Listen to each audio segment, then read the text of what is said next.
Good morning, everybody, and we welcome you to day 11 of the ongoing Bauddhika Atmanirbharta with special reference to science and technology, Residential Faculty Development Program 2022 about India's knowledge traditions, Bharat ki Gyan Paramparaएं.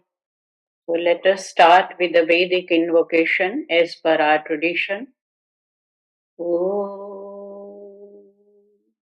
Sahanavavatu Sahanau Bhunaktu Sahaviryam Karavavahai Tejasvinavadhitamastu Ma Vidvishavahai. Om Shanti Shanti Shanti. May our study be illuminating. May we study together and may we not be jealous of each other. That is what the teacher and the taught started praying before the teacher or the preceptor gave a discourse.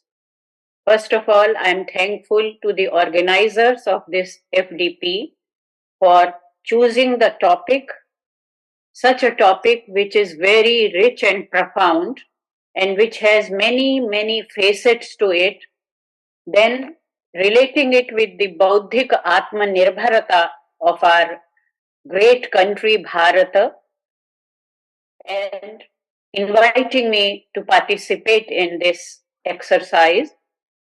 I'm sure in these 10 days that you have all been attending this program, great scholars on different domains have already enlightened you. I, with my very limited knowledge of Indian logic, will try to give you a few glimpses of the science of Anvikshiki in our tradition. I'm sure you must have been told that Indian intellectual tradition had 14 abodes of wisdom. Chaturdasha Vidya Sthanani. Chaturdasha Vidya Sthanani. Chatvaru Vedaha षड वेदांगाः. 4 वेद हैं, 6 वेदांग हैं. Then we have 4 and 6 are 10, and add to these 4 another 4 Purana, Tarka, Mimamsa, and Dharma Shastra. These become 14 abodes of learning, 14 domains of intellectual wisdom that India has, and this is very, I should say, broadly, because there are many more domains. If you have had a reference to the Chandogya Upanishad, where Narada and Sanat Kumar have a dialogue, and Narad counts 19 domains of learning that he has already mastered.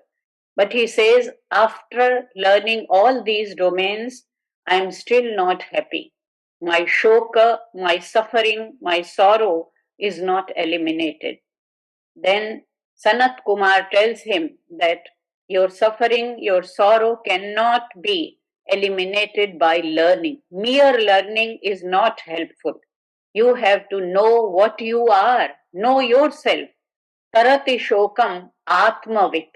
Only he who knows himself or herself, he can cross over the sorrow, suffering, or the pangs of grief that he is having. So, knowledge in Indian tradition is related with self knowledge. The ultimate goal of knowledge is to know oneself. But to know oneself, one has to begin with the phenomena around. And we have many means of knowing, valid means of knowing. I am sure you must have learnt about these in cognitive science. These are the pramanas in Indian tradition. Pramanas are from 1 to 8. Some schools of Indian philosophical thought accept only one pramana, that is pratyaksha. But there are schools and many more schools who accept anumana. Anumana is inference or reasoning, and that is what is known basically as Anvikshiki. So I am coming to Anvikshiki. If we have to derive in Sanskrit, this is a tradition. that whatever word we pick up, we try to derive it so that we can reach its ultimate meaning. Anvikshiki is derived from two terms initially. Anu means after, Iksha means looking, contemplating, meditating. So after looking, one meditates. That is what Anviksha. Perception is the first means of knowing when our sense organs come in contact with the objects around. That is Pratyaksha. But after Pratyaksha, is our knowledge complete? If we stop there, then the knowledge will not go deeper because we look at so many things around. Thousands of objects are scattered around us.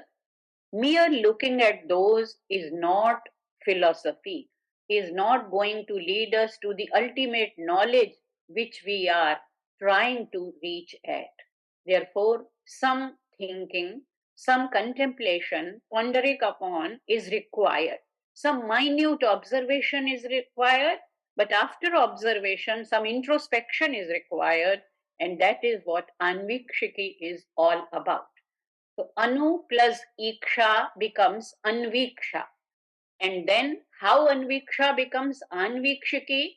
It is given by Vatsyayana in his Nyaya Bhashya and Nyaya Manjari Jayanta Bhatta. You can see Pratyakshagamabhyam Ikshitasya Anvikshanam. That which we have already observed through Pratyaksha perception, and we have heard from our teachers or ancestors or elders, Agama. Agama is Shabda Pramana.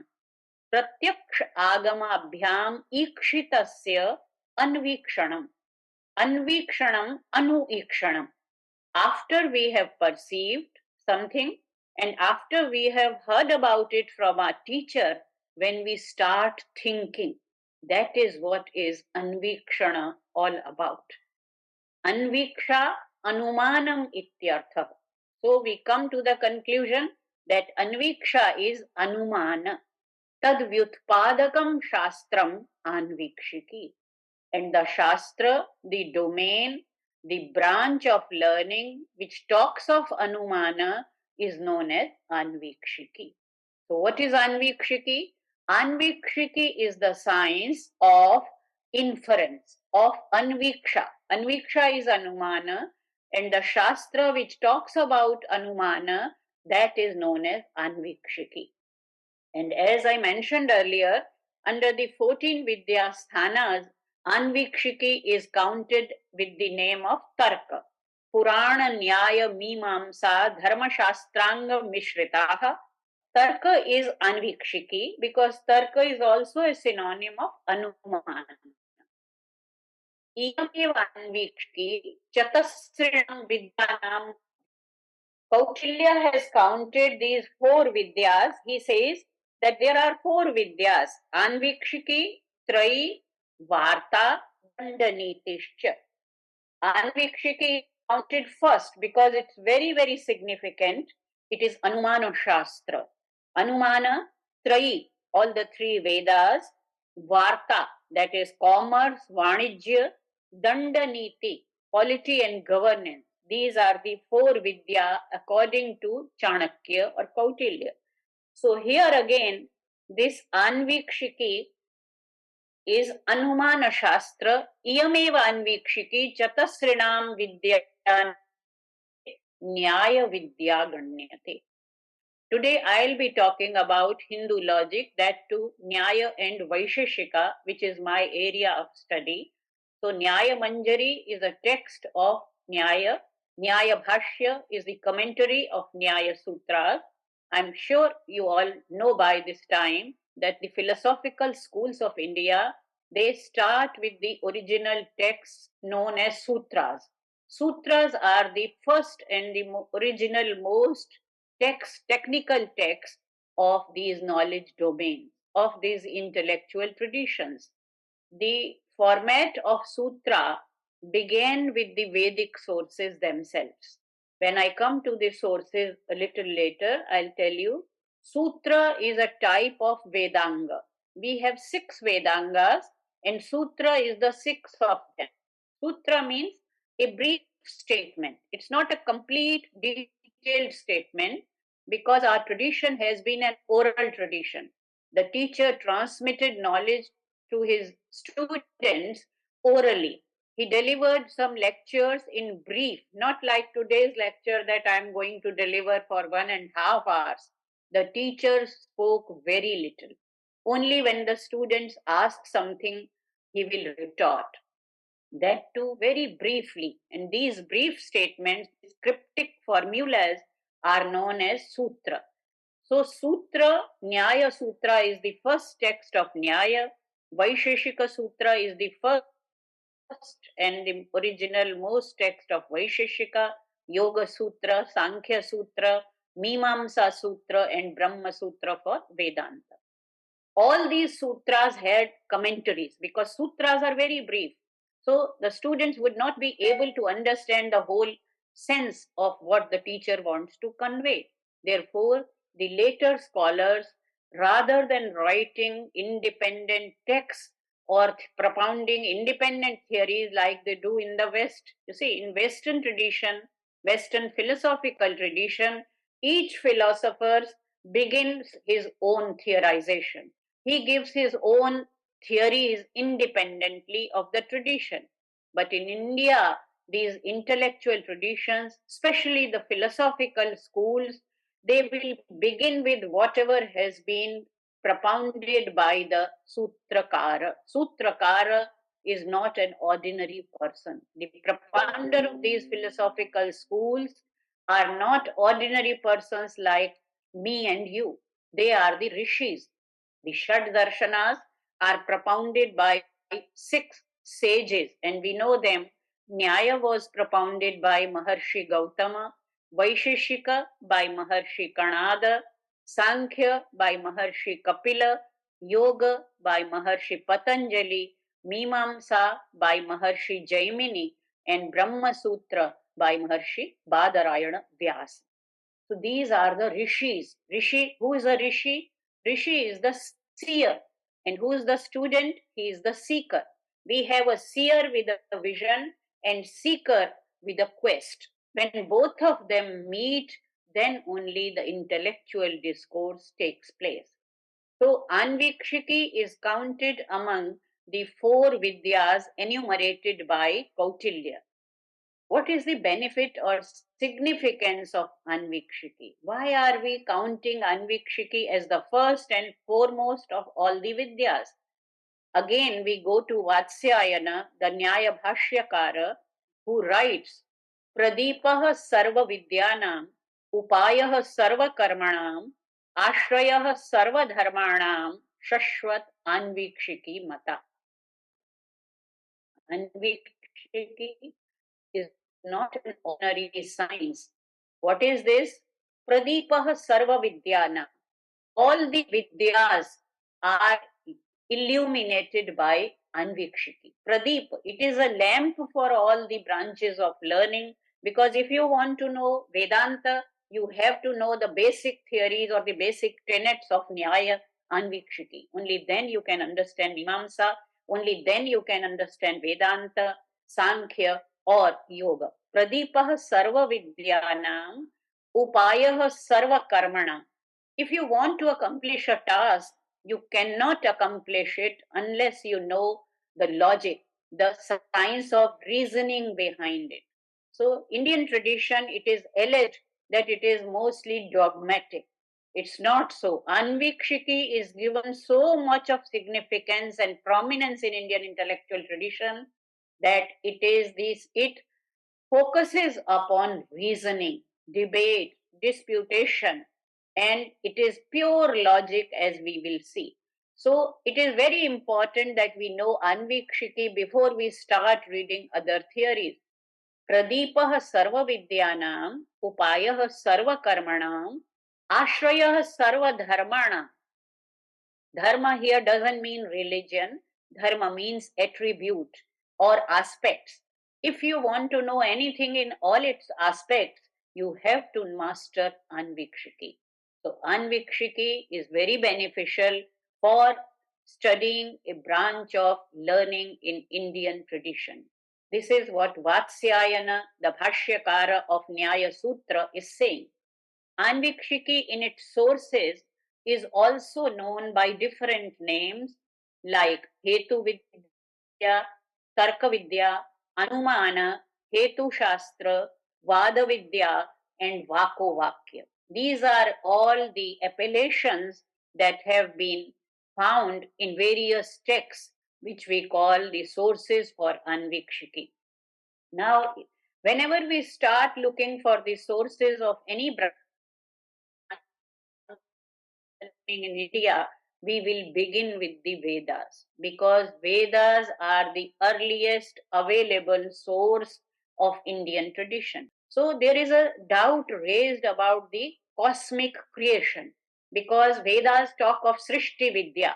When they are wondering about the creation of this world, after putting various options or alternatives, the seer just claims Yosyadhyakshah Parame Vyoman So Anga Veda Yadivana Veda. After giving the description of cosmic creation, he says, I'm not sure whether even that supreme self, God, the divine, he knows it or not. Anga, oh dear student, oh my dear friend, I don't know whether he who is the Adhyaksha Parame Vyoma in the highest abode, reasoning or debate or disputation will start when there are two options. If there is a statement, I give you a statement and I say this is categorical imperative of Kant. You have to do this. No way out. Then there cannot be any debate. Debate or disputation can only happen when there are two options, two or more options. And it is so beautiful Indian tradition, I tell you. There are so many options, so many alternatives, so many vikalpas for everything. Atman is there or not. Everybody will speak his own view. Then they will have a goshti, a discussion, and first we shall give space to the opponent. We have an opponent and a proponent. Opponent is known as Purva Paksha. So we will listen to the objections by the opponent first. After examining the objections, we will respond one by one, and after refuting all the objections, then we will give what is my view, what is our viewpoint. That will come in the last. So we have Sanshaya, Prashna. Prashna is there in the Rig Veda. There are many questions. Kuta ajata iyam visrishtihi. Where from this creation has come from? And what is the center of the world? Kim asya bhuvanasya nabhi? What is the center of this universe?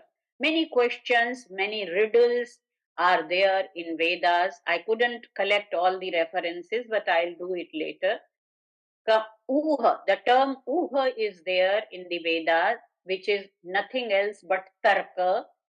Then Mimamsa. Mimamsa is a school of Indian philosophy, but literally the term Mimamsa means examination, investigation. When we have two or three viewpoints, we examine which one is better and which one is more logical. So all these types of queries are found in the Vedas, but when we come to the Upanishads, we have more specific usage of the term tarka and mimamsa. Naisha tarkena matirapaneya. This is what Kathopanishad says. When Yamacharya is talking to Nachiketa, he says, only reasoning cannot lead you to the understanding of ultimate reality. Tarka has a limit. Tarka is given importance, but only tarka, for sake of tarka, will not lead you anywhere. That is the Indian viewpoint. Yadi manyase suvedeti मीमांस्यमेव ते manye viditam. This is in Kenopanishad. The preceptor is telling his disciple, you see what happens when we know a little, we think that we have known much, we have known a lot. And when the student, teacher is giving a discourse and the student gives a response, a reaction by his body language that he has understood more than what the teacher is saying. But the teacher knows that this is not enough. You have to go beyond. Knowledge never ends. Ananta vai vedaha. Knowledge is infinite. You have to go on and on every time. And Bhartrihari, not the Bhartrihari who wrote Vakyapadiyya, but another Bhartrihari who wrote Niti Shataka, he says, Yada kinchit jyoham dvipa iva madandha samabhavam. When I knew very little, kinchit, yada kinchit jyoham. When I knew a little, I thought that I know a lot. And I didn't consider anybody as knowledgeable as myself. But what happened? Yada buddhajana sakashat kinchit kinchit avagatam. When I came in contact with great scholars and I started learning a little. Earlier, I thought I know a lot. Now, when I started meeting the scholars, listening to their views, then I came to know that I know very limited. My knowledge is very limited. Yada buddhajana sakashat kinchit kinchit avagatam tada ज्वर इव मदो में व्यप तदा मूर्खोस्मीति ज्वर इव मदो में व्यपगतः. Then I realized that I am just a very lesser knowing person. He says I am murkha tada मूर्खोस्मीति ज्वर इव मदो में व्यपगतः. All my haughtiness, all my arrogance melt away because I came to know that there is so much of knowledge and I am only aware of a little fraction of it. So, teacher is telling the disciple in Kenopanishad, Yadi manyase suveda. If you think that you have already known it well, mimamsyamevate manye viditam, then your knowledge needs much more refinement, much more polishing, and much more practicing.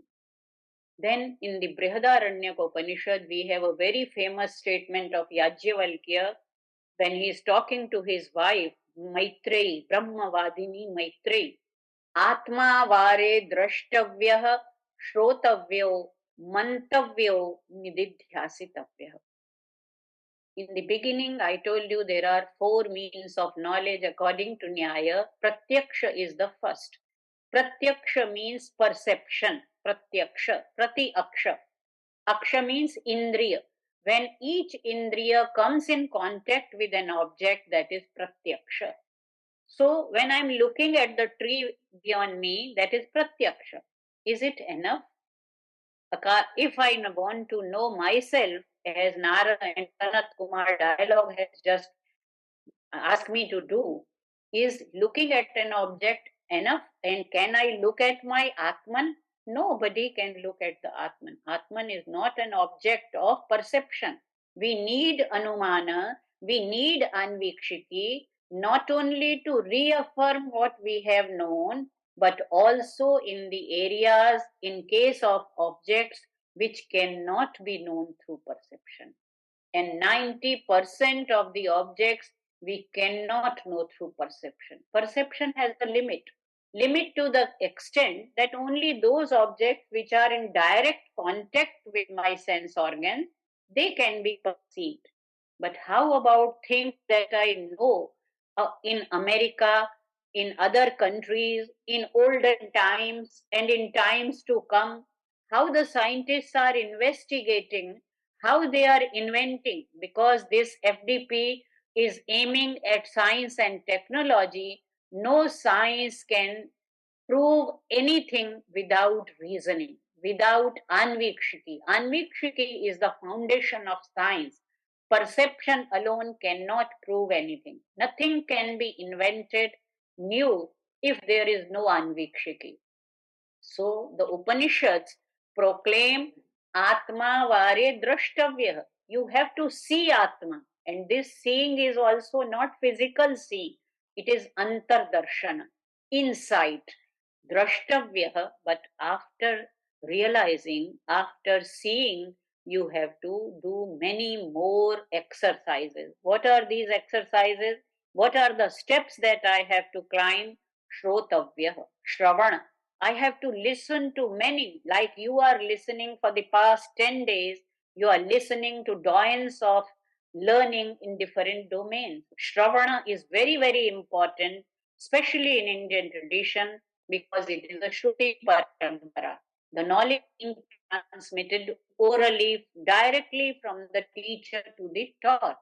So Shravana follows perception.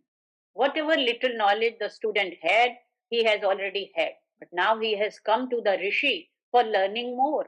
What will he do?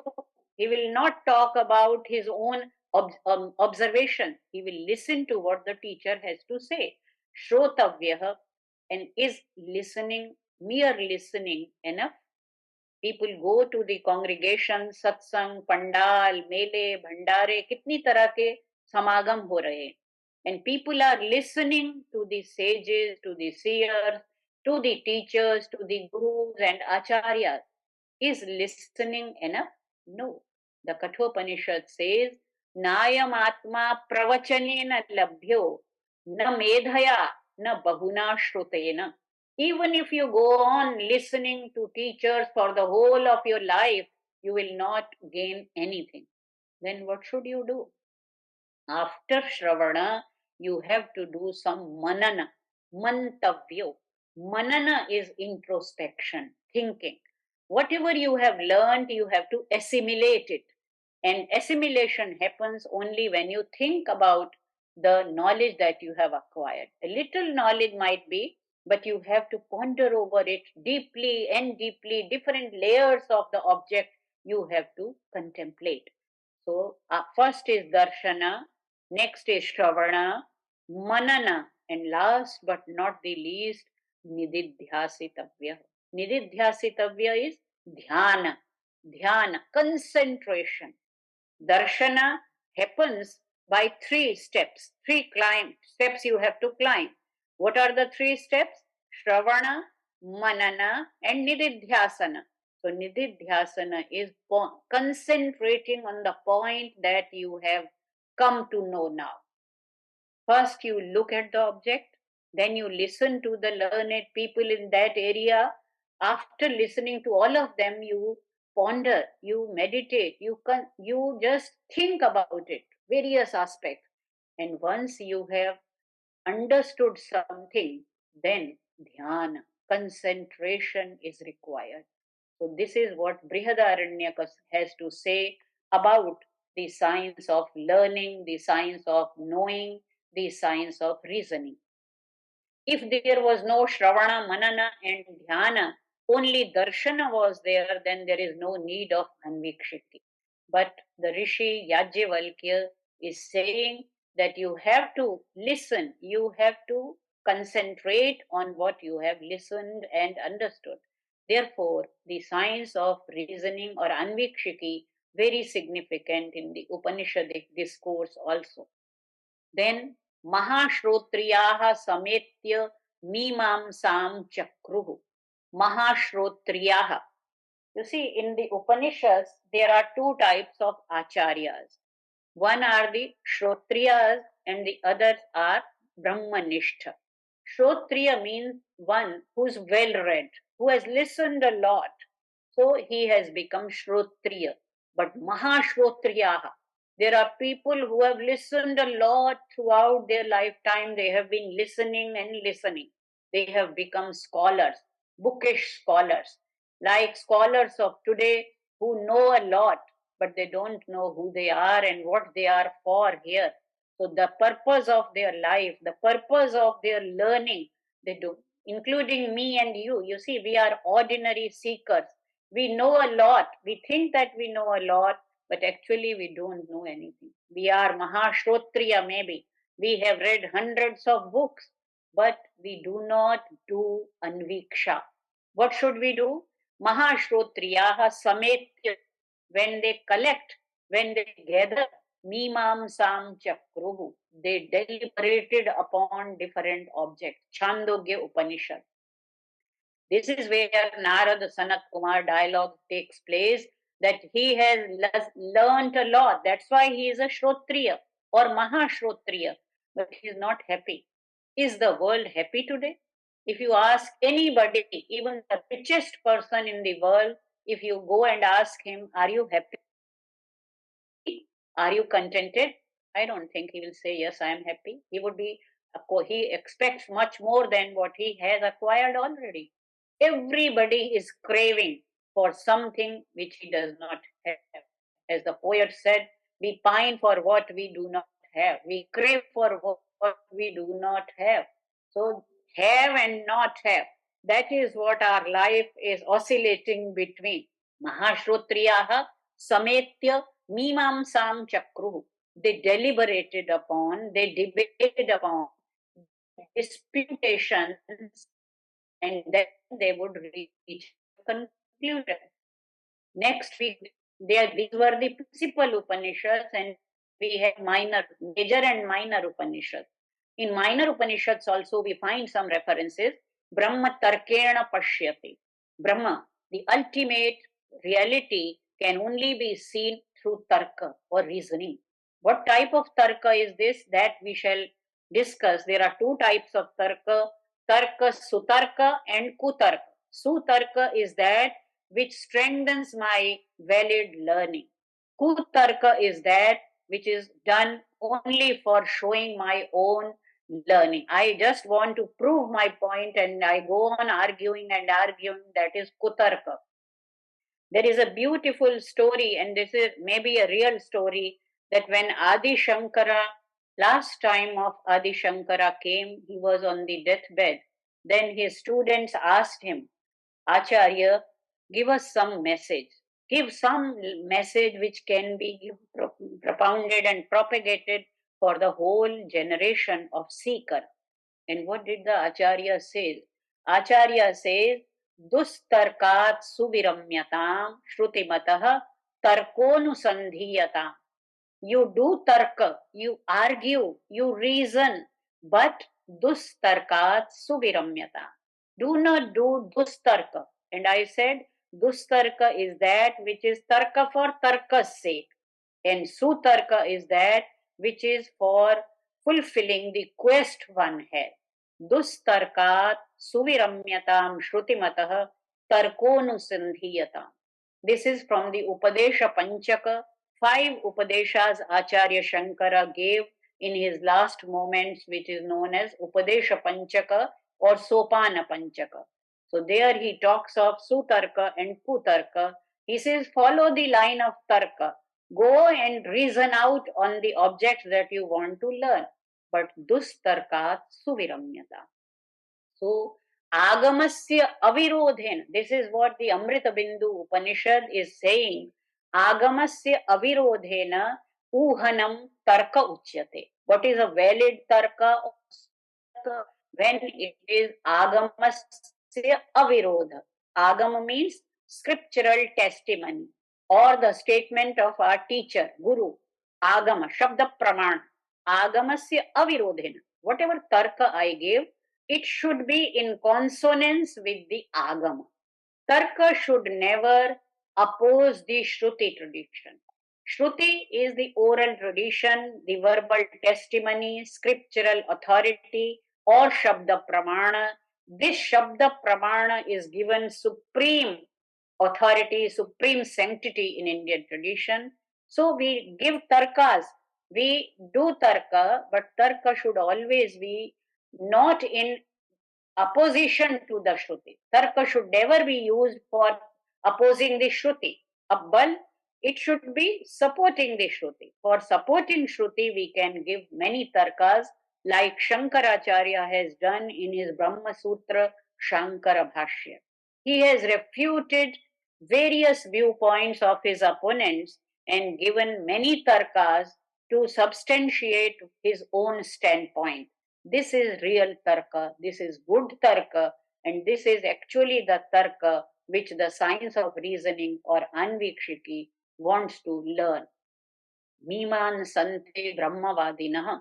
This is from the Nrisingatapani Upanishad. This is also a minor Upanishad. And last, I come to the Vedangas. These are only a few examples, they are not exhaustive. You see, in Sanskrit, we have a Sthali Pulaka Nyaya. There is a method of sthali pulaka. Sthali means a pot. These days we can take it as a cooker or any pot in which we are cooking. Sthali is patili. Pulaka is pulao.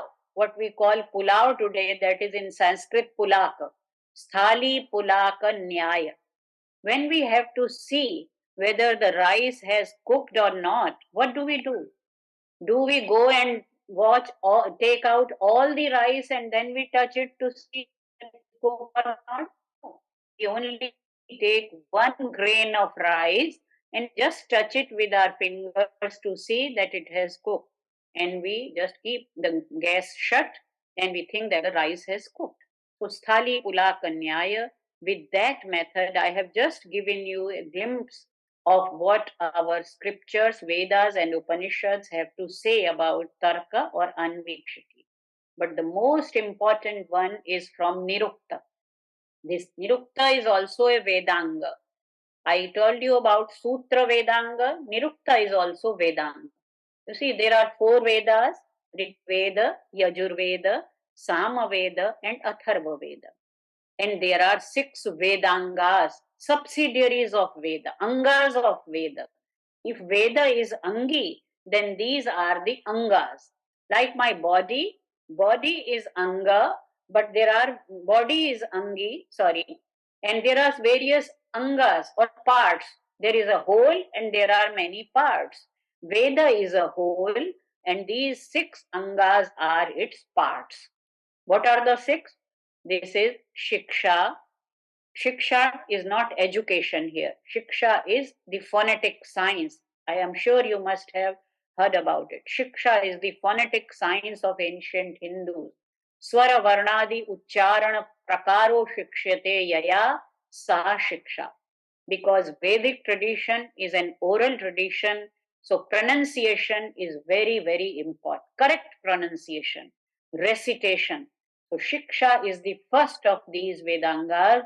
It teaches you how to recite the Veda mantra. Shiksha, then we come to Vyakaran. Vyakaran is grammar.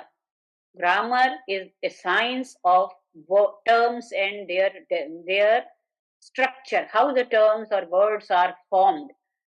Panini's grammar is a grammar of classical Sanskrit, but Vedic grammar is different than what Panini's grammar has to say. Panini's grammar also includes the Vedic grammar, but it is not exhaustive, or mainly it is not Vedic grammar. It is about the classical Sanskrit, the later Sanskrit that he is talking about. Shiksha, Vyakarana, Chanda. Chanda is the meter, meteorology, accentology, because all the Vedic mantras are in the form of verses, and these verses are again put in meters. We have classical meters in Sanskrit literature, Ramayana, Mahabharata, Bhagavad Gita, they are all written in verses, shloka. But Vedic verses are never called a shloka. Shloka is a later chanda. In Vedas, we have chandas like Gayatri, Jagati, Trishtup, etc. Anushtup is the Laukika chanda in which Ramayana, Mahabharata, and Bhagavad Gita are set. So Shiksha, Vyakarana, Chanda, Nirukta. Nirukta is also one of the Vedanga. Nirukta is the science of etymology, because Vedic language is not ordinary language. It is not static language. The Vedic words have a flexibility about them. They can be derived from different roots. And when we derive them and arrive at a meaning, that is known as Nirukta. So in Nirukta, we have this important statement. Yaska says there were rishis. Rishi, who is a rishi? Rishi Darshanath. Rishi is he who has had a perception, a realization of himself. Rishi, mantra drashta rishayah. So Rishi is he who has seen the mantras, who has visualized the reality, who has visualized these mantras. In every sukta of a Veda, we have the name of the Rishi. That Rishi Vishwamitra has seen these mantras. Vasishtha has seen these mantras. And there are female seers as well. Surya, Savitri, Usha. Like that, we have seers, the rishis and the rishikas. Rishi. But everything has a chronology. You see, earliest generation of rishis had the perception of realities. But when you see in Indian tradition, we do not follow the Darwinian theory of evolution, according to which we are evolving. In Indian tradition, it is the theory of devolution. It is the other way round. We start from Satyuga, from Satyuga we go to Treta, from Treta to Dwapara, and now we are in Kali Yuga. So we are at the point of declining, right? From Satyuga, we have reached Kali Yuga, but nothing to despair because this Kali Yuga is not going to end the world. We have the cyclic notion of time, so again Satyuga will start. After Kali Yuga, again we reach the Satyuga. So this theory, according to this theory, the first generation, the earlier generation of the rishis were the great seers. When these seers became lesser available, when these rishis, the generation of these rishis, when it declined, then what happened? There were people who had directly listened from the rishis. These were known as Shrutarshi. The first generation of rishis was the Drashta, seer.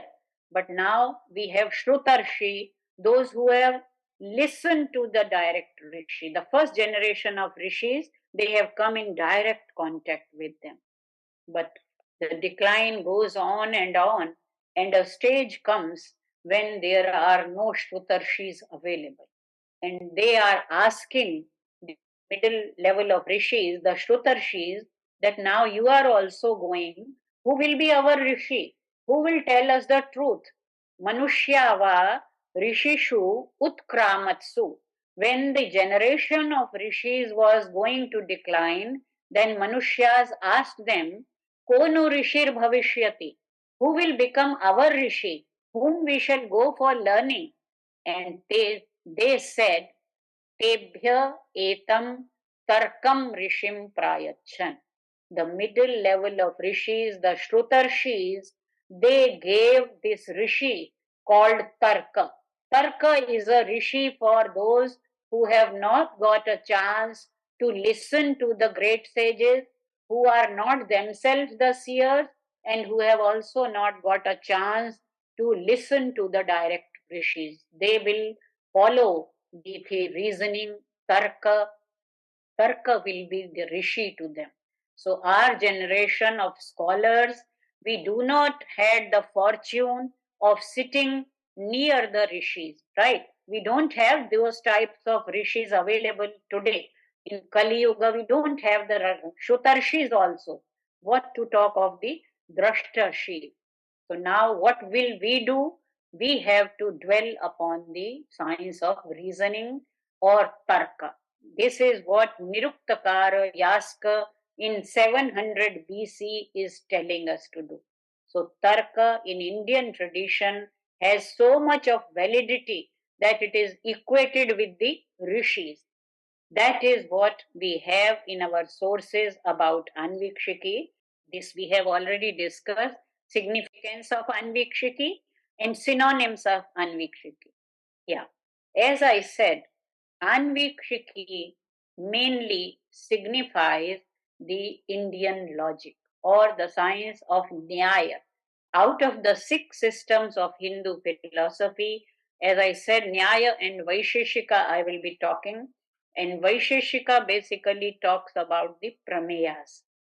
I am sure you must have come to know by now that there are 4 aspects of our epistemology or logic. In Indian tradition, when you start knowing a thing, there are 4 aspects. First is the pramana, means of knowing, because you cannot prove anything without a means of knowing. So pramana is prominent. Pramana is the first. Next is prameya, the objects of knowing. Pramana is the means of knowing, Prameya is the object of knowing, then third is Pramata. Pramata is the subject, the agent. If there is no agent, conscious agent, then there will be nobody who can know, who can employ the means of knowing, and who can look at the objects for understanding their reality. So, Pramana, Prameya, Pramata. And fourth aspect is Prama. Prama is the result, output that we say today. Any exercise is taken and we want to know what will be the output. Output will be Prama. Prama is valid knowledge, valid cognition, the result of knowing. I have taken so much of trouble, I am learning so many things, but these days students first want to know what will I get out of it. Their focus is mainly on the job prospect. But the focus of earlier students who were the seekers, after knowing, of course, they will also be bothering about their job. But the first primary focus of them was on the Prama. Prama is the result of cognition. If I want to know Anvikshiki, I shall go to the followers of Rishi Gautama who talks of Nyaya. Maharshi Gautama has propounded Nyaya Sutras. Nyaya Sutras, as I said, are very, very brief statements. Commentary on the Nyaya Sutras is done by Vatsyayana, which is known as Nyaya Bhashya. The other day, some Supreme Court lawyer asked me, what is the ancient Indian concept of Nyaya? What do you talk of Nyaya? Because in today's courts, what we are doing? We are trying to do justice. Nyaya is translated as justice. But in Indian tradition, Nyaya is not translated as justice. Nyaya is translated as reason, the science of reasoning. I am not saying this. This is what Vatsyayana is saying. Pramanaihi, I just split it. Pramanaihi artha parikshanam nyaya. What is nyaya? Nyaya is the parikshana. Parikshana is investigation, examination of what? Artha. Any issue, any object, any idea where there is dispute, if you want to know what is the reality, what is the truth, you will investigate, you will examine the object by what means? Pramana. The help of means. Mind you, the prefix pra is very important. Pramana. If there is no pra, then you can use any pra. Pra ensures that it is a valid means of knowing. And what I did, so I can stop here for 5-7 minutes. If anybody wants to ask some questions, please go ahead. Madam, Yeah, please. Pranam. Namaste ji. Please मैं identify yourself for my sake. I am Dr. Aniket Mahapatra, Assistant Yeah. Professor, New Alipur College, University of Calcutta. Okay. तो मेरा जो प्रश्न है ma'am, जी. सूत्र और सूक्त ये दोनों का बीच अंतर क्या है, अगर बहुत थोड़ा अच्छा बताएं. बहुत अच्छा प्रश्न है. देखिए, सूक्त, सुउक्त है ना. सु माने अच्छी तरह, उक्त माने कहा गया. लेकिन ये तो हुआ उसका डेरिवेटिव सेंस. जो उसका कन्वेंशनल सेंस है, सूक्त हम कहते हैं वेदों में जो कलेक्शन ऑफ मंत्र होता है, मंत्रों के समूह को एक विषय के अनुसार हम नहीं बांटते, वो बांटा गया है परंपरा से.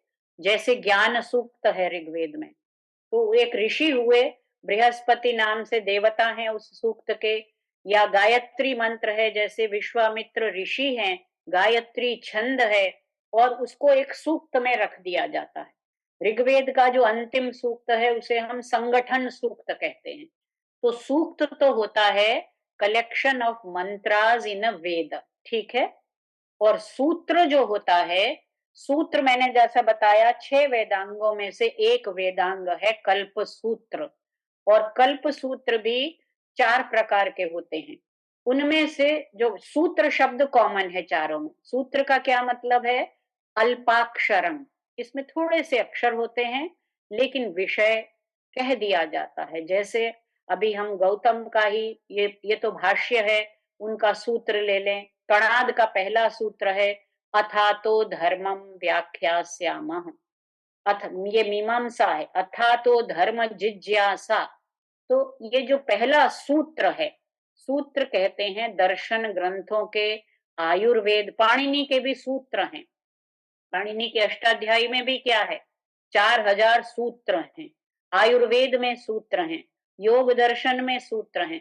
तो जो शास्त्र ग्रंथ लिखे गए हमारे यहाँ परवर्ती काल, वेदोत्तर काल में, वेद के बाद जो लिखा गया और वो शास्त्र लिखे गए, उन शास्त्रों को जो पहला पहला ग्रंथ था उसे सूत्र कहते हैं। लेकिन सूक्त जो है वो वेद के मंत्रों का एक समूह होता है, उसे सूक्त कहते हैं। नमस्कार। नमस्कार जी। मेरा नाम पंकज गुप्ता है and I am from OP Jindal global university in Sonipat. Okay. और मेरा जो प्रश्न थे सारे वो डिसॉल्व हो गए, आपके इतना अच्छा प्रेजेंटेशन था। और जी। मतलब उसको देख के जो आपने कहा ना कि पता लगता है कि हाउ लिटिल यू नो, तो Yeah. वो बिल्कुल प्रत्यक्ष अनुभव हुआ इस वक्त। और आपने बड़े बड़े चीजों को बहुत अच्छे से समझा दिया, बहुत धन्यवाद आपको। थैंक और यू जी। दूसरी बात मैं खाली ये पूछना चाहूंगा कि जैसे जो आपने कहा कि there is so much focus on the avidya, कि या भाई आदमी खाली प्लेसमेंट के लिए भाग रहा है, और जो सेल्फ नॉलेज और होता ना साविद्याता विमुक्त है, उन चीजों पे चर्चा हो ही नहीं रही है। इस जी। तरह के मैंने कुछ इनिशिएटिव अपनी यूनिवर्सिटी में जिंदल में भी शुरू किए, लेकिन वहां पे वही दिक्कत आती है, ना बच्चे सुनने को तैयार हैं, ना पेरेंट्स, और ना ही जो हायर एडमिनिस्ट्रेशन होता है। तो इस जी। विषय में अगर आपकी कोई गाइडेंस हो तो दैट वुड बी ग्रेट, क्योंकि मैं एंशिएंट विजडम, भगवत गीता, इस तरह के कोर्सेज वहां पढ़ाता हूँ। इवन हार्वर्ड हैज जी, इनवाइटेड बहुत मी। अच्छे। तो देखिए, जी हम सबको प्रसन्न होना चाहिए, अब तो अनुकूल समय आ गया है, अच्छे दिन आ गए हैं हमारे जैसे लोगों के लिए, खासकर जो भारतीय परंपरा का ज्ञान फैलाना चाहते हैं। कहा गया है हमारे शास्त्रों में, प्रवर्तनीया सद्विद्या भुवि यत् सुकृतम महत्। धरती पर सद्विद्या फैलानी चाहिए, यही सबसे बड़ा सुकृत है, पुण्य है। अविद्या तो बहुत फैलाई जा रही है, विद्या के नाम पर ढोंग, आडंबर, पाखंड, बहुत कुछ फैलाया जा रहा है। लेकिन प्रवर्तनीय सद्विद्या, सद्विद्या कौन सी है? ये जो बात जो हमारे ऋषि लोग कह गए हैं, ये हमने नहीं कहा। हमारे जैसे साधारण व्यक्ति कुछ कहेंगे, उसमें कमी हो सकती है, उसमें गलती हो सकती है, लेकिन इसे हम कहते हैं आर्ष ज्ञान, ऋषियों द्वारा दिया गया ज्ञान। तो जब हमें खुद समझ नहीं आता, जैसा कि यास्क ने निरुक्त में कहा कि अब तुम्हारे लिए कौन ऋषि होगा? तर्क। उसका मतलब क्या है कि जो भी कुछ सुनो उसे तर्क की कसौटी पर कसो, मानना है या नहीं मानना है। लेकिन प्रॉब्लम क्या है कि आज हमने कुतर्क करना तो बहुत सीख लिया, लेकिन जिसे शंकराचार्य ने कहा कि तर्क करो, सुतर्क करो, कुतर्क से दूर हो जाओ। तो हमें इस तर्क शास्त्र, क्योंकि अभी तो इसका जो मेन वो है पॉइंट, उस पर मैं अब आने वाली हूँ। न्याय दर्शन तो अभी शुरू हुआ है, द साइंस ऑफ रीजनिंग। तो मुझे लगता है जो आपका प्रश्न था कि ये समय आ रहा है और लोग धीरे धीरे लौट रहे हैं। केवल भारत में ही नहीं, सारी दुनिया में लोगों की रुचि अब इसके प्रति जाग रही है। हमारी जो ज्ञान परंपरा है, इतनी समृद्ध ज्ञान परंपरा, बताइए, मैंने 14 नाम आपको बताए, केवल वो 14 तो केवल गिनती के लिए, 19 नाम नारद ने गिनाए छांदोग्य उपनिषद में। उनमें से भी ये वेद, 4 वेद, 6 वेदांगों में से, वेदांग भी नहीं है ये, दर्शन तो उपांग है। 6 वेदांग हैं और फिर 6 उपांग है, ये दर्शन उपांग है, सब सब्सिडियरी। उन उपांगों में भी एक दर्शन है न्याय, उस न्याय में भी बहुत सारी बातें हैं, प्रमाण भी है, प्रमेय भी है और संशय है, प्रयोग। लेकिन हम केवल किसकी बात करेंगे? हम तर्क और वाद की बात करेंगे, लॉजिक और डिस्प्यूटेशन की। तो कहाँ से चले हम? एक विशाल महासागर है, उस सागर में से हमने 1 या 2 मोती चुने हैं। उन मोतियों की कैसी झलक है, कैसी चमक है, बस वही दिखाना मेरा उद्देश्य है। अगर आप में उसके लिए जानने की, अंदर बैठने की और ऐसे और मोती ढूंढने की इच्छा जाग गई तो शायद ये सफल होगा प्रयास मेरा। और मुझसे ज्यादा यहाँ जो प्रबंधक हैं, जो आयोजक हैं, मैंने शुरू में भी कहा, जिन्होंने बौद्धिक आत्मनिर्भरता, ये हमारे प्रधानमंत्री के दिए हुए शब्द हैं। आज तक हम दूसरी ज्ञान परंपराओं पर निर्भर रहे। हमने लॉजिक पढ़ी तो वेस्टर्न लॉजिक पढ़ी, हमने फिलॉसफी पढ़ी तो हमें कहा गया कि इंडिया में तो फिलॉसफी है ही नहीं, इंडिया में तो रिलीजन है, और रिलीजन भी डॉगमेटिक है, जबकि रिलीजन हमारा शब्द नहीं है, डॉगमा हमारा शब्द नहीं है, फिलॉसफी हमारा शब्द नहीं है। हमारा शब्द है दर्शन। दर्शन यानी तत्व दर्शन, दर्शन यानी आत्मदर्शन। बाहरी चीजों को देखना दर्शन नहीं है, अंतर दर्शन दर्शन है। एक साइट है और एक इनसाइट है। हम कहीं टूरिस्ट स्पॉट पे जाते हैं, एक से एक अच्छी दृश्य देखते हैं, बड़े खुश हो जाते हैं, लेकिन भीतर जो भरा पड़ा है, हमारे यहाँ कहा गया है एक पिंड है, एक ब्रह्मांड है। माइक्रोकॉस्म हमारे भीतर है और मैक्रोकॉस्म ये सारा ब्रह्मांड है। तो जितना हम इस ब्रह्मांड को देखें, उसे समझने के लिए अंदर जाना पड़ेगा। पिंड को यदि नहीं समझा तो ब्रह्मांड कभी समझ नहीं आएगा। If you do not know the microcosm, you can never comprehend the macrocosm, and there is a synergy between the microcosm and macrocosm according to Vedic philosophy. But today I am not talking about Vedic philosophy, I have to go to the Nyaya. तो I think मैंने आपके प्रश्न का उत्तर दे दिया है, आपको शायद उससे थोड़ी संतुष्टि हुई हो कि हम इस ज्ञान परंपरा के प्रचार प्रसार के लिए अब तैयार हो जाइए, वक्त आ गया है। आप जितना इसमें बैठ सकते हैं उतना बैठिए, और इस प्रकार के जो पाठ्यक्रम चल रहे हैं, हम लोग भारतीय विद्या भवन दिल्ली में महर्षि सांदीपनी राष्ट्रीय वेद विद्या प्रतिष्ठान के सौजन्य से प्रतिवर्ष मुफ्त वेद कक्षाएं चलाते हैं। 100 कक्षाएं होती हैं, शनिवार और रविवार को ऑनलाइन होती हैं। जो लोग जुड़ना चाहें भारतीय ज्ञान परंपरा का जो बेसिक इंट्रोडक्शन है, उसके लिए आप जुड़ सकते हैं। नमो नमः महोदया। नमो नमः। I am Dr. Vanashree Sarkar from Bhattadev University, Assam. Okay. मेरा एक प्रश्न है कि how do we practice anvikshiki? Okay. How do we practice Anvikshiki, right? In everyday life, whenever we get to know something, we should argue for and against. जो मैं बोलने जा रही हूँ, जो मैं करने जा रही हूँ, वो सत्य है या नहीं है, और सत्य की कसौटी क्या है वो अभी मैं आपको बताऊंगी। किस तरह हम उसे तर्क की कसौटी पर कसें। तो अगर हम में से प्रत्येक व्यक्ति इस तरह अन्वीक्षा करे, iksha is perception, anviksha is reasoning after perception. तो हमने कई बार होता है कि जो हम देखते हैं उसको सच मान लेते हैं, लेकिन कई बार देखा हुआ, ये कहावत सुनी होगी आपने, मुहावरा है कि देखा हुआ सच नहीं होता हमेशा। तो हमें लगता है वो मैंने देखा वो सच है, ऐसा नहीं है। उस देखे हुए की तह तक जाना, जो तर्क के विद्यार्थी हैं, जो भारतीय परंपरा को समझते हैं, उन्हें उस देखे हुए के पीछे जाना है, तर्क के। और तर्क भी हम देखेंगे अभी 2 तरह से होता है, अफर्मेटिव भी, नेगेटिव भी। अन्वय की दृष्टि से देखें और फिर व्यतिरेक की दृष्टि से। ऐसा होता है तो ये सही है, और ऐसा नहीं होता है तो ये गलत। दोनों तरह से हमें उसकी परीक्षा करनी होती है। यही अन्वीक्षिकी का जीवन में उपयोग है। उदाहरण देती हूँ। एक अंधविश्वास फैला हुआ है कि बिल्ली ने रास्ता काट दिया तो काम सफल नहीं होगा। ठीक है, बहुत लोग मानते हैं और वहीं रुक जाएंगे, अब तो बिल्ली ने रास्ता काट दिया। लेकिन क्या तर्क की कसौटी पर आपने कसा? कैसे? अन्वय में देखिए कि जब जब बिल्ली रास्ता काटती है, क्या तब तब सब व्यक्तियों के सब काम असफल होते हैं? एक तो ये हुआ। दूसरा, इसे नेगेटिवली लगाइए, जब जब किसी का काम सफल नहीं होता है, तब तब क्या बिल्ली रास्ता ही काटती है? दोनों तरह से आप देखिए और आप पाएंगे कि ये गलत है। ये एक अंधविश्वास है जो फैला दिया गया है।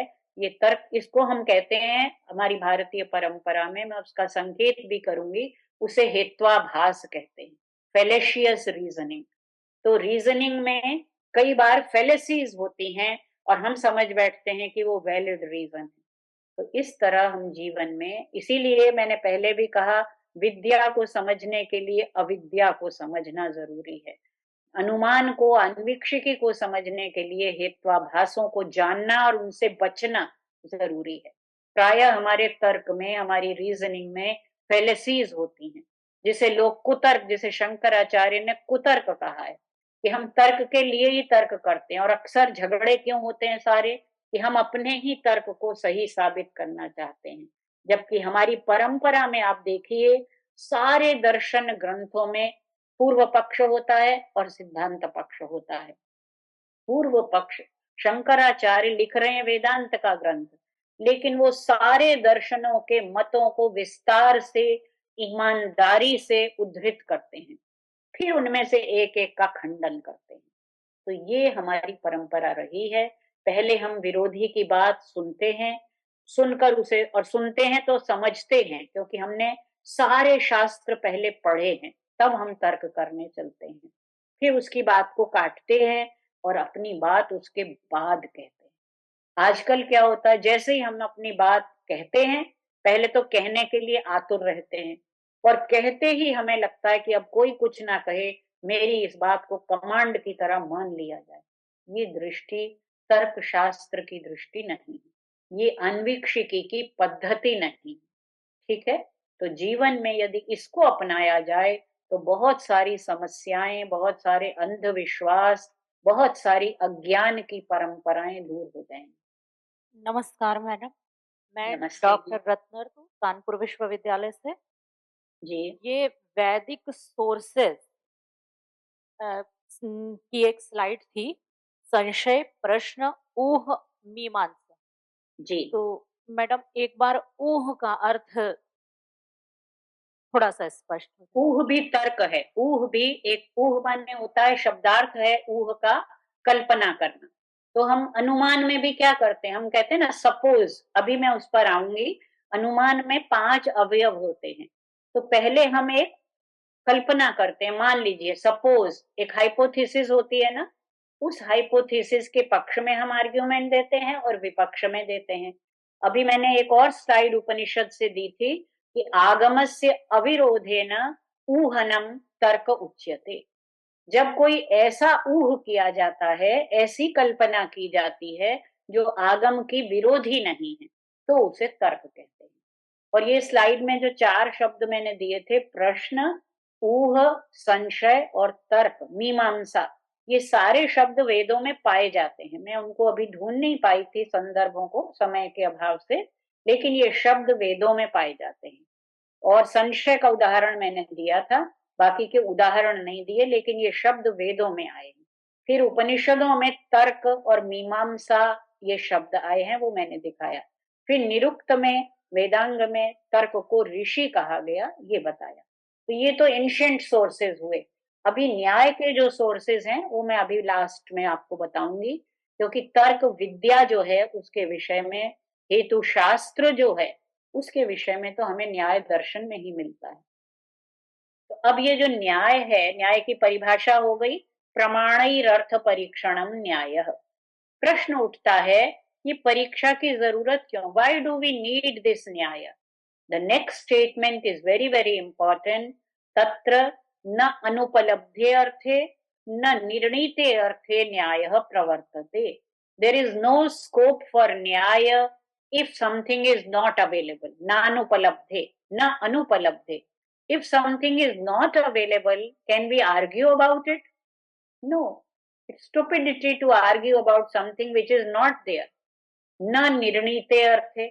Suppose something has already been established, has been decided, then also there is no scope for nyaya. Because what is nyaya?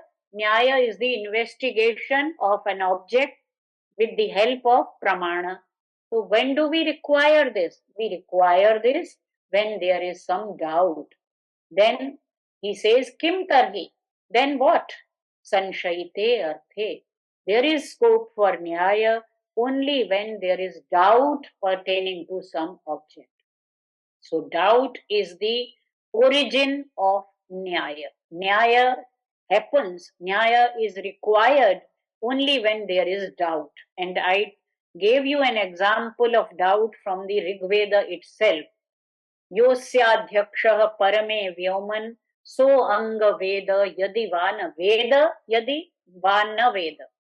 हमने बीच में वा लगाया, वा माने अथवा, जिसे इंग्लिश में कहते हैं ओ आर और. So either this or that. When we are not able to decide, when there is an oscillation between the two, that is sanshaya, that is doubt. When there is doubt, then we require to examine all the viewpoints with the help of evidences. That is known as Nyaya. This is what Nyaya is, this is what Anvikshiki is, and this is what Tarka Shastra is. There is a doubt, and we have many options, 2 or more options, and we go and examine each of the options, reach at a conclusion. The Nyaya Sutra says, Vimrikshya Paksha Pratibhakshabhyam. Paksha is one alternative.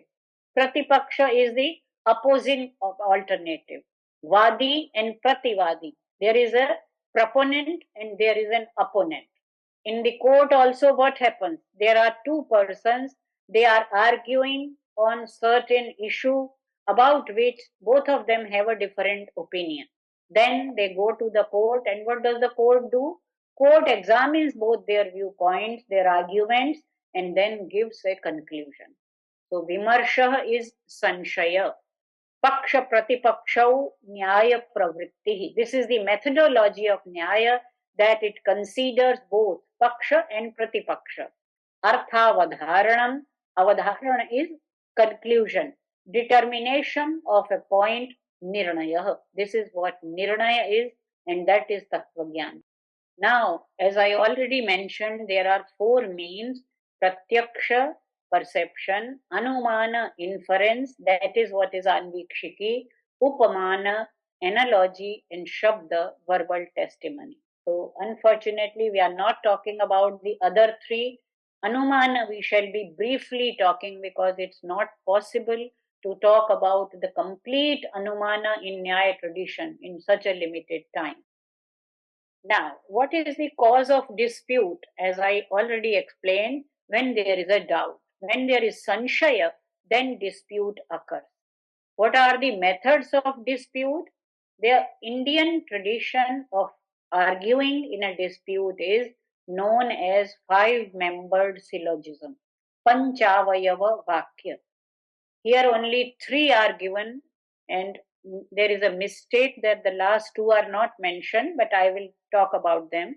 First is pratijya, hypothesis. What is pratijya? Sadhya nirdesha pratijya. Statement of the issue. What is the issue? 2 or 3 people are walking, they are going for a morning walk in the hill station, and they just see that there is smoke. They see that there is smoke on the hilltop. And what do one of them say? One of them says, Parvato Vanniman. There is fire on the hill. The other will ask, how do you know that there is fire on the hill? We are walking on the road, hill is such high. Have you seen fire? He says, no. Dhumavatvat. He gives a reason. Hetu is argument or reason. Sadhya sadhanam hetu. Whatever reason we give for proving the hypothesis, that is known as hetu. So what is his reason? Dhumavatva. Because smoke is emanating from the hilltop, therefore there is fire. Can you please explain? Then he will explain, yo yo dhumavan sa sa vanniman yatha mahanasah. Wherever there is smoke, there is fire, like in the kitchen. And this kitchen is not a modern kitchen. Maybe it's an olden times kitchen, or in the hill stations, I am not sure whether there is still some smoke in the kitchen. These days nobody burns woods for cooking. So dhuma is not there. Mahanasa is not an exact example nowadays. We can take any example where there is smoke and fire. Fourth point is not mentioned here. First is pratijya, second is hetu, third is udaharana, fourth is upanaya. Upanaya is application. Application. We have a sadhya, pratijya, we have a reason, hetu, we have an example, udaharana. When we apply this to the fire on hill station, hilltop, then we say tatha chayam. This hill also has fire. So wherever there is fire, there is smoke. Nigamana. Nigamana is conclusion. The fifth is nigamana. Nigamana is the conclusion. Again we will say parvato vanniman. But what is the difference between the first and the fifth? First was just a hypothesis. It was not proved. Now we have proved that parvato vanniman. There is fire on the hilltop. How come? Because there is smoke. What is the relation between smoke and fire? Wherever there is smoke, there is fire. Smoke is the reason, fire is the sadhya, sadhana and sadhya. Dhuma is the sadhana and vanni is the sadhya.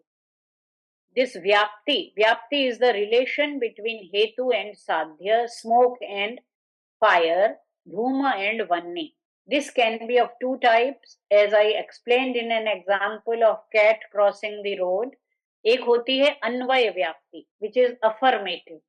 Hetu plus sadhya. When they coexist, there is anvay vyapti. Yo yo dhumvan, sa sa vanniman. Next is vyatireka, negative. Sadhya bhava plus hetva bhava.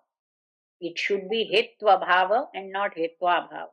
Yo yo vanya bhavavan, sa sa dhuma bhavavan, yatha sarovara. Wherever there is no fire, there is no smoke, like in the pond. You see, we have to remember two terms, sadhya and sadhana. Sadhana is also known as hetu, hetu or linga. Sadhana, hetu or linga, these are synonyms.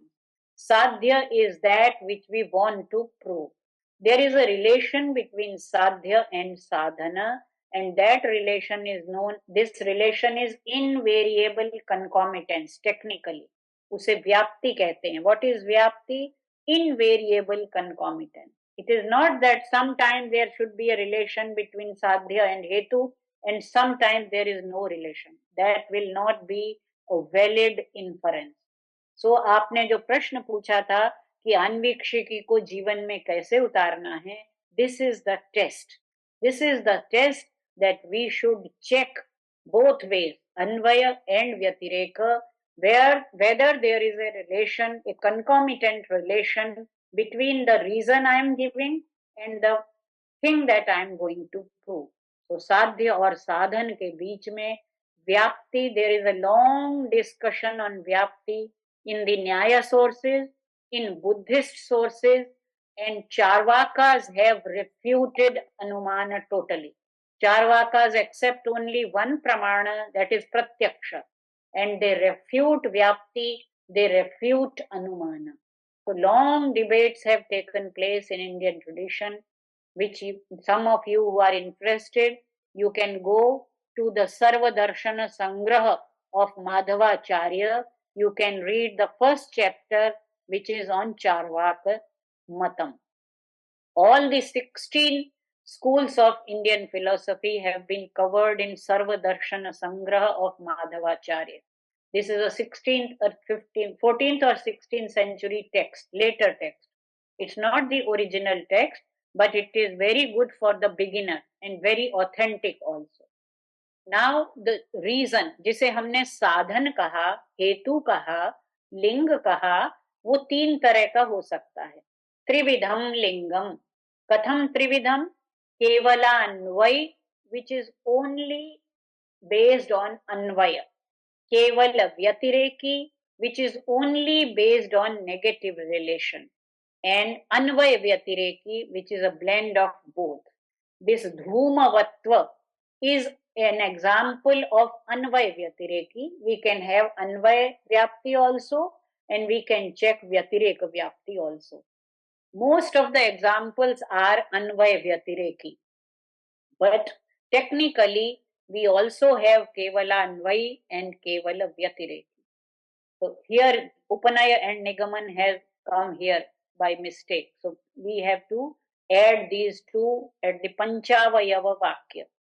I also want to inform you that in Western logic, it is a three-membered syllogism only. The major term, the middle term, and the minor term. But in Indian logic, we have the five-membered syllogism. I will repeat: Pratijya, Hetu, Udaharan, Upanaya, and Nigaman. Right? Now, what is the purpose of dispute in Indian tradition? What was the origin of dispute? That was doubt, right? What was the method? Paksha Pratipaksha, listening to both of them.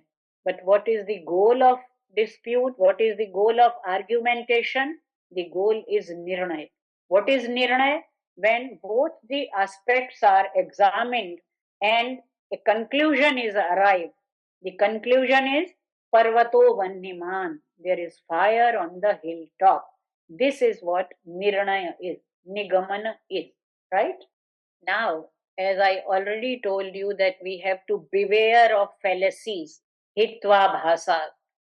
Very, very important, very technical, but very important. In Indian logic, there are two sides, Vadi, proponent, and Prativadi, opponent. All courts will have these two, right? One is the Vadi, other is the Prativadi.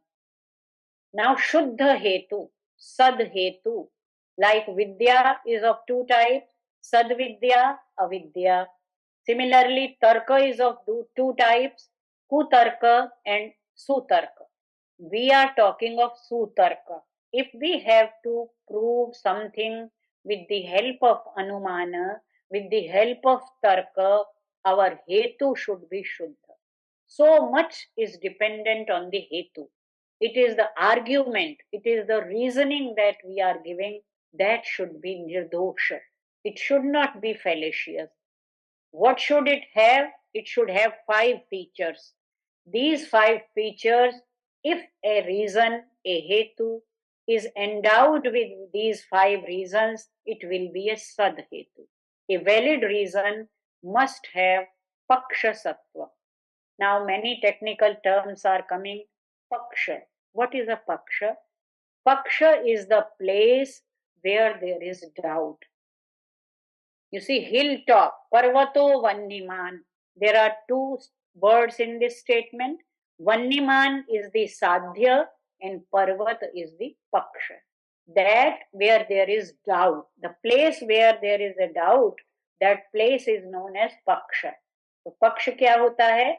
जहां पर साध्य की स्थिति हमें सिद्ध करनी है, जहां संशय है साध्य रहता है या नहीं रहता है, उसको कहते हैं पक्ष. साध्य, संदिग्ध साध्यवान पक्षः. डेफिनेशन दी हुई है संस्कृत में, संदिग्ध साध्यवान पक्षः. तो पक्ष क्या हो गया? पर्वत. शुद्ध हेतु को क्या होना चाहिए? पक्ष सत्व, पक्ष में रहना चाहिए. सपक्ष सत्व, शुद्ध हेतु को सपक्ष में भी रहना चाहिए. Sapaksha is the example which is similar to paksha. उसे कहाँ रहना चाहिए? रसोई में या सरोवर में? शुद्ध हेतु क्या है? धूमवत्व. धुएं को कहाँ रहना चाहिए? रसोई में या सरोवर में? कहाँ रहना चाहिए? बताइए. धुएं को कहाँ रहना चाहिए? अगर हमें धुएं से वन्नी सिद्ध करनी है तो धुएं को कहाँ रहना चाहिए? सपक्ष में रहना चाहिए. सपक्ष क्या है? रसोई. जी. निश्चित साध्यवान सपक्ष.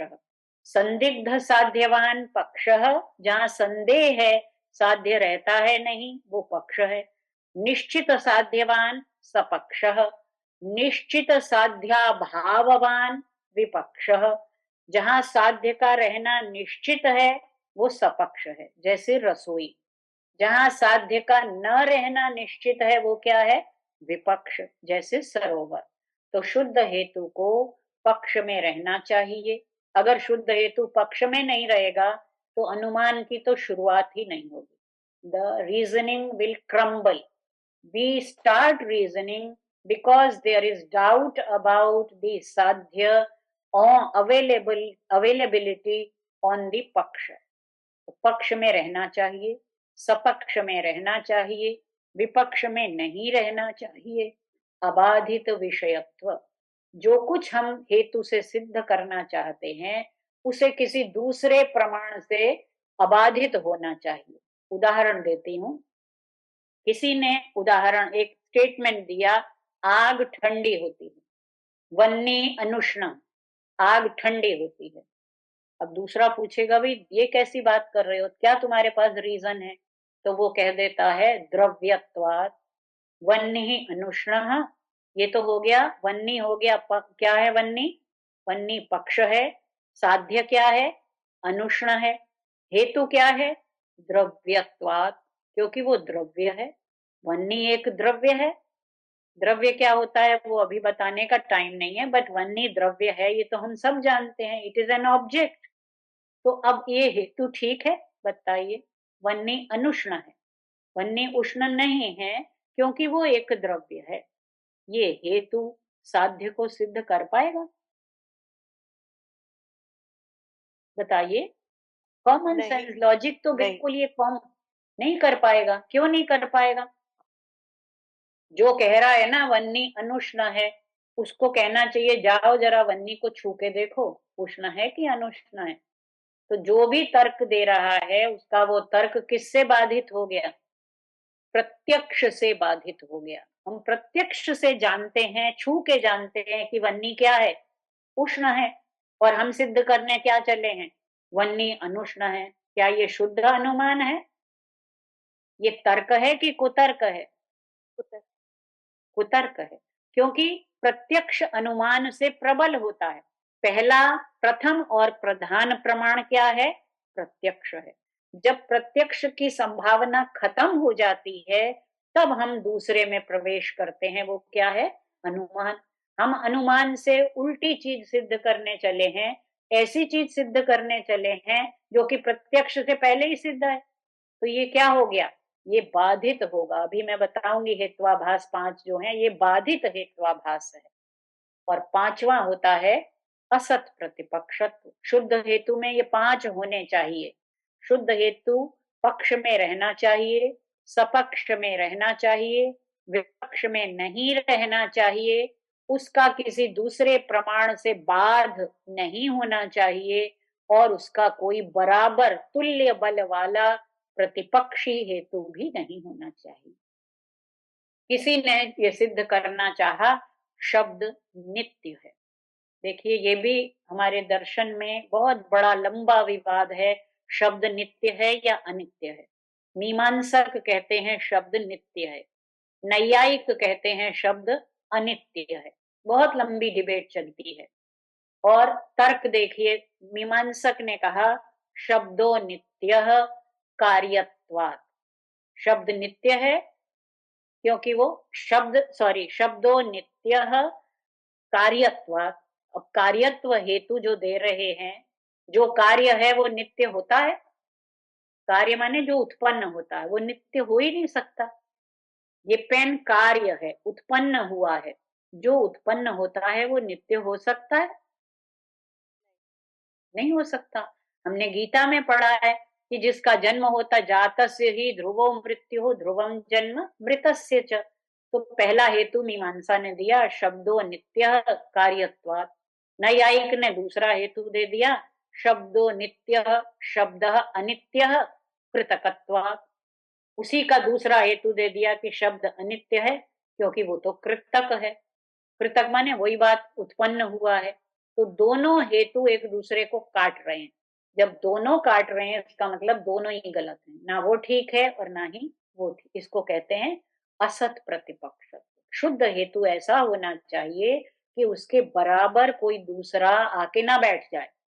जो अपनी एक सॉवरेन प्रेजेंस सिद्ध करना चाहता है उसके बराबर कोई नहीं होना चाहिए। अगर वो शुद्ध हेतु है, वैलिड रीजन है, there should be no equivalent reason which is comparable to that valid reason. Valid reason should have its own standing, right? अब इनमें से अगर कोई एक भी कम होगा तो वो हेतु शुद्ध हेतु ना रह के क्या बन जाएगा? वो हेत्वाभास बन जाएगा। ये हेत्वाभास है। We have to be careful, we have to beware of the hetvabhasas. अगर कोर्ट में भी जाते हैं तो वकील लोग क्या करते हैं? एक आर्ग्यूमेंट देता है, दूसरा उसको काटने के लिए आर्ग्यूमेंट देता है, लेकिन वो वैलिड आर्ग्यूमेंट्स होते हैं। How to check that they are valid? हमने अभी वो 5 जो देखे विशेषण, वो वैलिडिटी के टेस्ट हैं। अगर उनमें से कोई एक कम होगा तो वो हेतु हेतु नहीं रहेगा, वो क्या बन जाएगा? हेत्वाभास। It will appear as a reason but actually it will not be reason. हेतो आभासाः, या तो हेतु में कोई आभास है, दोष है, हेतुवद आभासते, या वो हेतु जैसा लगता है लेकिन हेतु है नहीं, उसे क्या कहते हैं? हेत्वाभास। In Indian logic, a lot of emphasis is given on the validity of reason and its invariable concomitance with the साध्य। अगर हेतु और साध्य की व्याप्ति ठीक नहीं होगी तो हमारा अनुमान ही ठीक नहीं होगा। और चारवाकों ने इसीलिए सारा प्रहार किस पर किया है? चारवाकों ने भी किया है, और बौद्ध अनुमान को मानते हैं बुद्धिस्ट, लेकिन व्याप्ति को वो भी नहीं मानते। तो उन्होंने भी न्याय के द्वारा प्रस्थापित की गई व्याप्ति पर बहुत प्रहार किए हैं, उसका खंडन कर दिया है। लेकिन न्याय ने भी अपनी सावधानियां, अपनी चेक पोस्ट लगाई हुई हैं। If the reason is faulty then the whole edifice of inference will crumble. So we have to beware of the hetvabhasas और fallacies of reasoning which are 5 in all. तो बहुत टाइम नहीं है, मैं एक्सप्लेन नहीं कर पाऊंगी, नाम बता दूंगी। पहला है असिद्ध, which is a futile reason. ये 3 तरह का होता है, तीनों नाम दिए हुए हैं। आश्रया सिद्ध, व्याप्यत्वा सिद्ध और स्वरूपा सिद्ध। फिर होता है विरुद्ध, हम सिद्ध कुछ करने चले थे और सिद्ध उल्टा हो गया, कॉन्ट्रेरी। यो साध्या भावम साधयति यथा शब्दो नित्यः कृतकत्वात्। हम सिद्ध करने चले थे नित्यत्व और हमने उल्टा हेतु दे दिया। नेक्स्ट इज बाधित, फॉल्स। जो अभी मैंने वन्नी के गर्म और ठंडा होने वाली बात कही थी, प्रमाणांतरेण प्रत्यक्षेण बाधितः यथा वह्नि अनुष्णः द्रव्यत्वात्। नेक्स्ट सत प्रतिपक्ष। सत प्रतिपक्ष इज एम्बिगुअस और इनकंक्लूसिव रीजन, एक बीच में छूट गया है, सव्यभिचार या अनैकांतिक। When the relation between hetu and sadhya is discrepant, it is not invariable, कभी तो हेतु साध्य के साथ रहता है, कभी नहीं रहता, तो वो व्याप्ति उसकी कैसी होगी? वो सव्यभिचार व्याप्ति होगी, अनैकांतिक हो जाएगी। वो भी 3 तरह का होता है, जैसे साधारण, साधारण सव्यभिचार हेत्वाभास कहाँ होता है? पक्ष, सपक्ष, विपक्ष वृत्ति। अभी हमने पढ़ा था कि शुद्ध हेतु को कहाँ रहना चाहिए? पक्ष में रहना चाहिए, सपक्ष में रहना चाहिए, विपक्ष में नहीं रहना चाहिए। और ये क्या कर रहा है? पक्ष में भी रह रहा है, सपक्ष में भी रह रहा है, ठीक, विपक्ष में भी रह रहा है जहां नहीं रहना चाहिए। जैसे पर्वतो वन्यमान, पर्वत पर अग्नि है, ये हमें सिद्ध करना है, और हम हेतु क्या दे रहे हैं? प्रमेयत्वात्, क्योंकि वो प्रमेय है। क्या गलती है इसमें बताइए? प्रमेय तो सारा संसार है, जितने भी ऑब्जेक्ट्स हैं वो सब प्रमेय हैं, सब कुछ उसमें आ गया, पक्ष भी आ गया, सपक्ष भी आ गया, विपक्ष भी। अब कुछ बचा ही नहीं जो हम एग्जाम्पल दे पाएंगे, इसलिए ये क्या है? ये हेतु नहीं है, ये हेत्वाभास है। कौन सा हेत्वाभास है? साधारण सव्यभिचार। दूसरा इसका बिल्कुल उल्टा, असाधारण, पक्ष में भी नहीं रहता, सपक्ष में भी नहीं रहता और विपक्ष में भी नहीं रहता। जैसे शब्दो नित्यः शब्दत्वात्, शब्द पक्ष है, नित्य साध्य है, और हेतु क्या दे रहे हैं हम? शब्दत्वात्। शब्द नित्य है क्योंकि वो शब्द है। ये ठीक लग रहा है आपको अनुमान? नहीं। ये ना तो पक्ष में रह रहा है, ना सपक्ष में रह रहा है, ना ही विपक्ष, किसी में भी नहीं। पक्ष में तो सिद्ध करना है, अभी हमें वहां तो संदेह था, लेकिन सपक्ष में तो रहना चाहिए, वहां भी नहीं रहता। विपक्ष में नहीं रहना चाहिए, वहां भी नहीं रहता। तो मतलब जहां रहना चाहिए वहां भी नहीं रहता, इसलिए ये भी वैलिड नहीं है, इनवैलिड है, फेलेशियस है, अनुपसंहारी। तो ये 5 प्रकार के हेत्वाभास हैं जिनसे हमें सावधान रहना है, जिनसे बच के रहना है, ताकि हमारी रीजनिंग वैलिड हो, इनवैलिड ना हो जाए। तो बस क्योंकि लॉजिक की बात हमने कर ली, अब हमें डिस्प्यूटेशन की बात करनी है। वाद, वाद इज डिस्प्यूटेशन। न्याय में जो 16 पदार्थ माने गए हैं उनमें से एक को वाद गिनाया गया है। और वाद क्या है? एक वादी है, एक प्रतिवादी है। वाद जो है वो एक आर्ग्यूमेंट है, प्रतिवाद उसका काउंटर आर्ग्यूमेंट है, और उसके बीच में संवाद भी होता है, जिसे न्याय भाष्य ने कहा है समायवाद। जब समता लानी है, दोनों को एग्रीमेंट पर पहुंचना है, तो संवाद भी एक पद्धति है। ऐसा नहीं है कि केवल आर्ग्यू ही करना है, हमें कहीं कंक्लूजन पे भी पहुंचना है। उसके लक्षण न्याय सूत्र में जो दिया है और उसका न्याय भाष्य में जो व्याख्या की है वो आपको राइट साइड में दिख रहे हैं। मैं वाद की प्रक्रिया बता देती हूँ। पहला मैंने पहले ही बता चुकी हूँ कि संशय होता है तो वाद की संभावना, when there is a doubt then the scope for disputation arises, and when the scope for disputation arises, then there are two divergent opinions, there is a divergence, matantara, and both of them are putting across their point of view. There is disagreement, none of them is agreeing to the other. So what happens? Vada, debate starts, and vivada, dispute takes place. But in Indian logic there is a complete method for dispute also.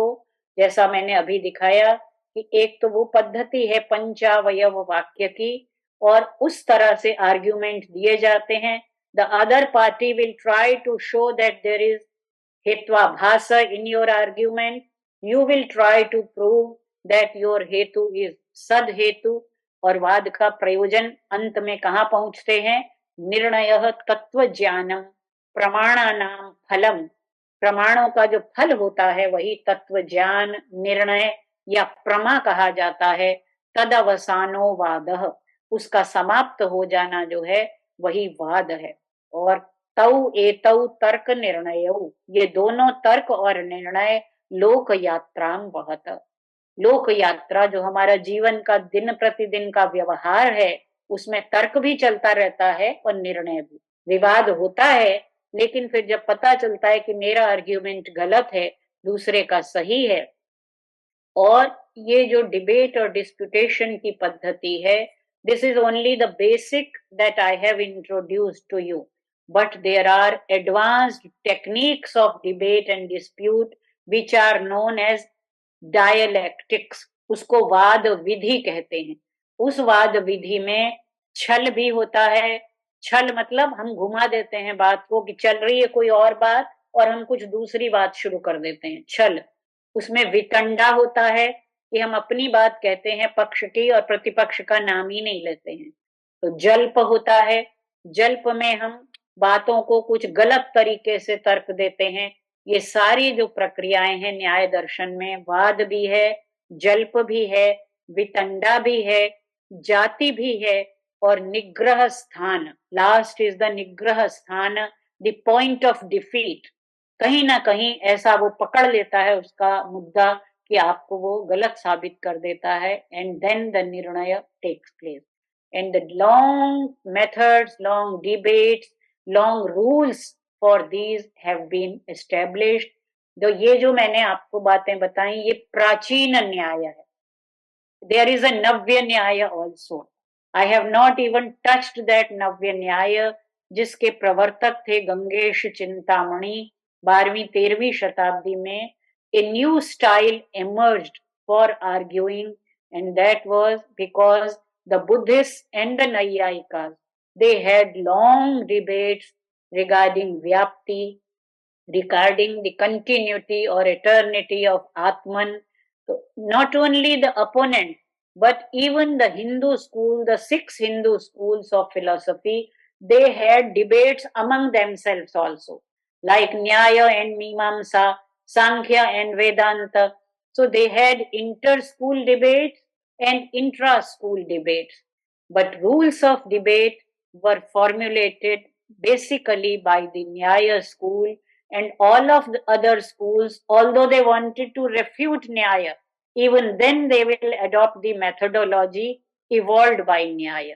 So this Nyaya, Anvikshiki Vidya, it is very, very important. I will conclude with a statement which shows that Tarka is very, very important. Why should we study Tarka? It says, तर्क जो है मोहम ऋणद्धि, ये आपकी intellect को sharpen कर देता है. मोहम ऋणद्धि विमली कुरुते च बुद्धिम, आपकी बुद्धि को निर्मल बना. Because if you study logic, if you go on into the intricacies of Indian logic, your intellect will be sharpened. Last में वो कहते हैं, तर्क श्रमो न तनुते कम इहोपकारम. If you work hard in the area of tarka, then all your labor will be rewarded well. You will be happy that you have started talking logically, you have started behaving logically, and your life will be very, very happy without many obstacles. न्याय भाष्यकार in fact says कि ये जो जल्प और वितंडा हैं, ये उसी, हालांकि इनको पढ़ते समय बहुत मुश्किल होती है, they are too technical, but just as we have a garden, और गार्डन के चारों तरफ फेंस लगाते हैं, वो फेंस जो होती है, कटीली तारें लगाते हैं ना हम, कि कोई घुस ना जाए. तो ये जल्प वितंडा ये सब इसी तरह है कि हमारा जो विषय है उस विषय के अंदर कुतर्क प्रवेश न कर जाए, उसमें गलत रीजन ना आ जाए, तो हम ये जल्प और वितंडा से अपने वाद को, अपने तर्क को सुरक्षित रखते हैं. तो इसलिए आन्वीक्षिकी is the science of logic, science of reasoning, and the technique of disputation. Indian tradition has lots of scopes for divergences. जो ये कहा जाता है कि हमारा ये लोकतंत्र का आधार क्या होता है. आजकल हमारे प्रधानमंत्री ने कहा कि India is the mother of democracy. You can see that democracy depends on the divergence of opinion, right? And Indian philosophy was so liberal, it was so tolerant that it gave space to all sorts of viewpoints. सब अपनी अपनी बात, अपने तर्क कह सकते हैं, मगर there should be some rules for a game. युद्ध भी होता है हमारे यहाँ महाभारत, तो युद्ध की भी नीति है. There should be fair rules for the game. So these are the rules of the game. If you want to put across your point of view, please do, but do it in a logical manner so that we can examine each other's arguments, we can enrich each other by our viewpoints and reach at a conclusion. So I think I have been able to give you a basic outline of the science of logic and reasoning. Thank you so much.